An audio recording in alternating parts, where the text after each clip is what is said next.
Michelle Duffy, Editor-in-Chief of American Quilter Magazine. I'm here with Mary Olson of Almsville, Oregon. We're at Quilt Week in Paducah, Kentucky, where Mary has taken a third-place ribbon in the bed quilts, long arm, mid-arm, machine quilted category, sponsored by Hobbs Bonded Fibers. So, Mary, thank you for being with us today. Thank you. Okay, tell us a little bit about your quilt. Can we start with the design? Yeah, my husband actually does the design. He was an art major in college, and he freehand designs it. There's no computer used. He literally will draw it out to scale.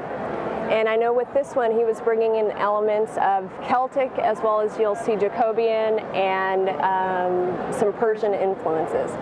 And his goal was to have all three styles come together uniformly within the quilt, kind of bringing in the different cultures. And I think he did a fantastic job in the design. And so I take his design and then basically turn it into the quilt.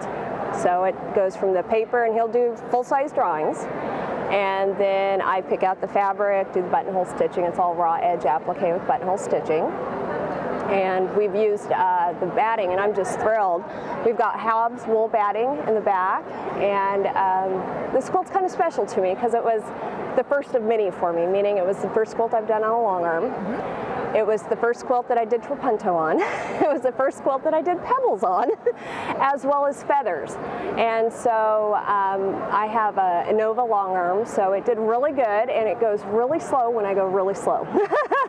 Thank you. You know what about the color choices? Now, how did that start out? Start out, yeah. Yeah, well, the first thing I did actually was built the center, because what's nice with this design, the Celtic border actually lends itself really well that I could actually piece and seam together. So that way I only had to use the centerpiece when I was putting the buttonhole stitching on. So literally built the center out first, and then figured out which elements of the color and design that I wanted to apply to the section out. And I actually didn't pick up the border fabric until after I had this built, all four of those panels. And I decided I wanted to get the blue turquoise to pull that color out to the outer panel. I'm seeing some trapunto in here, and then do you have it behind these as well, it looks like? Yes, there's trapunto behind, and I used a medium polyester low loft. I didn't want the super high loft because it wouldn't go well with the style of quilt. So there's trapunto around all of the appliques, so underneath there, as well as you've got the hummingbirds and the crosshatch, and you'll also find two hummingbirds that sit up in the corners to bring the design out. You know, that's what the judges are looking for. You know, you stand back and you see a quilt, and then you come in one step closer and you say, wow, well, that's an interesting detail. And then you get even closer and go, wow, hummingbirds. Who knew those were in this? Any particular reason why you chose hummingbirds? This is our second quilt that my husband's designed, and the first one actually we had a variety of birds, including hummingbirds on it. And so I wanted to bring that element out of the birds, kind of whimsical. I knew I wanted in there. In fact, I do the trapunto at the same time I'm doing the buttonhole stitching. Really? So when I do the buttonhole stitching, I've got that extra layer of batting behind it. That way I'm killing two birds with one stone. So literally when I'm done, I flip it over and then I just cut the extra batting away. So it works really well. So I used the water-soluble thread and kind of drew on an outline, and then free motioned on my domestic the bird, so that when I was ready to quilt, all I had to do was quilt the actual of where it is and took the water-soluble thread off. Wow. So how long have you been quilting? Probably about 7 years. That's it? Yes. Oh. And this is this is our second show quilt and applique, and the third applique quilt I've done. And I love it. What I love with applique is it's so forgiving. Just like in nature, how you have no two flowers the same, there are no two flowers on this quilt the same. And it's wonderful. Wow, all right, so what are you going to do with this quilt? Is it going to hang? Is it going to be on a bed? What are you going to do with it? Well, it will probably hang. Good news is I don't have a standard window in my house, so I'll probably rotate it out. I keep saying I'm going to do smaller quilts, and at this point this one ended up, it's 98 by 98 finished, and I keep saying I'm going smaller. So far I haven't done that, so I told my husband on the one I'm doing now, we need to design it to be 20 by 20, and then maybe when we're done we'll have like an 80 by 80. Maybe. So Mary, how long did it take you to construct and finish this quilt? I would would say I have about 13 months start to finish and about 1,600 to 1,800 hours. And that includes cutting all the applique, because there's about 4,000 pieces that are comprised in the total design.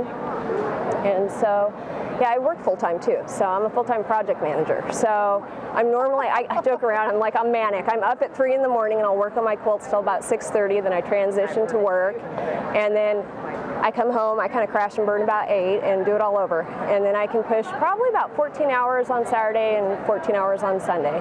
Wow. So that is yeah. dedication. Yes, and I have an amazing husband because he puts up with it.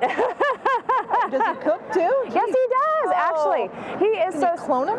Oh, now if I could do that. No, he's perfect, because it was so cute, because one day I was telling him, I'm like, you know, honey, you're so lucky you didn't marry a high maintenance girl. You know, I'm not always shopping or doing this or that. And he goes, honey, who makes your dinner every night? Who makes sure your coffee is done and that your laundry is? Good point. Maybe I'm a little high maintenance. Wow, he sounds like a wonderful man. He's an amazing man. And a great partner in quilting. Oh, yes, he is. However, I would like you to know, I did ask him once, I said, oh, honey, are you interested, you know, in quilting? And he looks at me and he goes, I am a designer. I am not a quilter. Well, it looks like if we leave the designing to him and the quilting to you, Yeah. we're going to have ribbons every time. Yeah, we make a good team. Yeah. So, my new BFF, can you show me your bag? Show us your bag. This is what Mary does when she has too much time. My husband was working on the design of the quilt I'm working on right now, and we were getting ready to go, and I thought, oh, extra fabric. I'm going to make a bag. Old suede skirt, actually, I used. Cute. I was going to give it to Goodwill. And so it's fun because I can go to the show, I fly out of Portland and it's empty, and normally I fly home and it's full. Oh, we all know that. Oh. So yeah, it's just a little bit of fun. Oh, and I also did couching on that. I thought that was kind of fun. Oh, with the yarn, that real fine yarn with the sparkles. Glitters. Okay, so last question maybe would be, what was one of the challenges you faced with this quilt?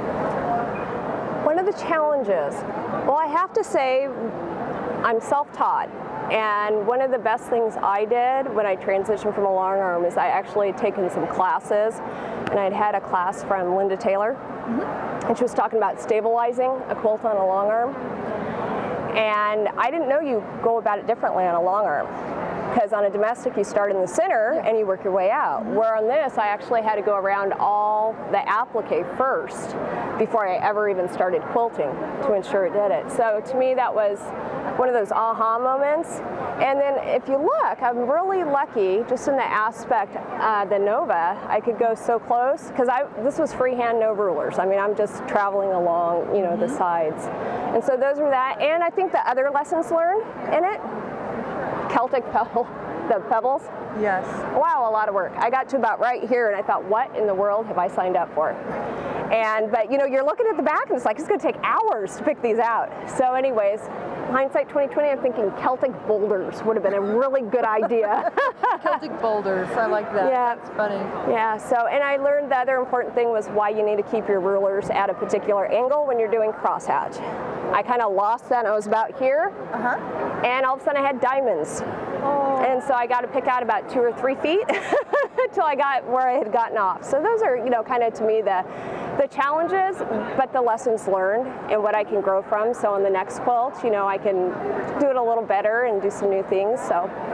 Well, that's exciting. So you've had 2 quilts and you have 2 ribbons. Yes. Yes. And a husband who cooks and makes coffee and designs. And designs. Okay. Yeah. All right. We're going to be best friends from now on. Okay. Well, thank you for tuning in here at Quilt Week in Paducah, and we hope to see you again next year. Bye.